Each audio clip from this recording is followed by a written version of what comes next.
Welcome to 5-Minute Deck Tech, where I cover decks for every major TCG out there. Today, let's have a look at Red Purple Law.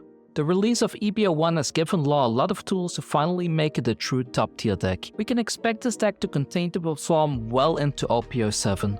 In essence, Red Purple Law is a mid-range deck leaning towards aggro.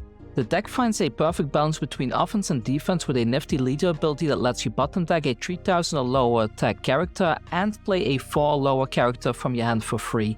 This does cause a -3 don to activate, but we have some tools to combat this minus ramp as well. First of all, the removal is great. It helps get rid of early threats and blockers, especially since you tune your deck to include playsets of Otama, Gordon, Promo Law and Race Max to manipulate power levels on demand. Our free character play each turn allows us to go into either aggro, defense or utility.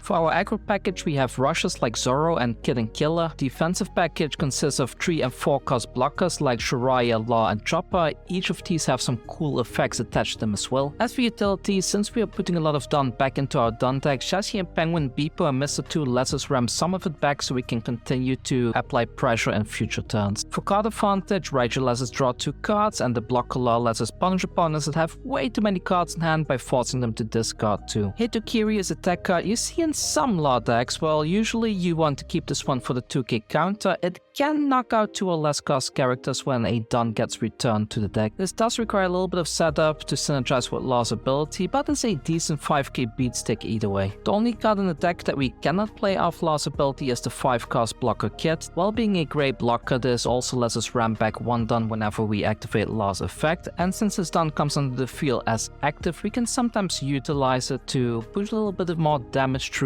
be able to finish out the game. The new star of the deck in my opinion is Mr. 2. Being able to set the attack equal to one of your opponent's best characters is huge, especially since we can use our tools to get rid of potential blockers first. You do need to put the pedal on the metal with this deck quite a bit, ramping out characters as quickly as possible, even if it means activating Law when you don't have a target to remove. Rushing the opponent to the finish line before they have time to meaningfully set up is what makes this deck so potent. There are of course many ways to build this deck. The one that I'm showing on the screen right now is the one that I personally think is the best deck for my personal playstyle, but you can always change some stuff around to match yours. Regardless, that concludes the Red Purple Law deck tag. If you like these to the point deck tags, let me know in the comment section down below. Also, if you'd like to support the channel, you can do so over on patreon.com/GorganiGaming. I offer deck help and coaching there as well. With that said, thank you for watching everyone and see you all soon with another TCG video.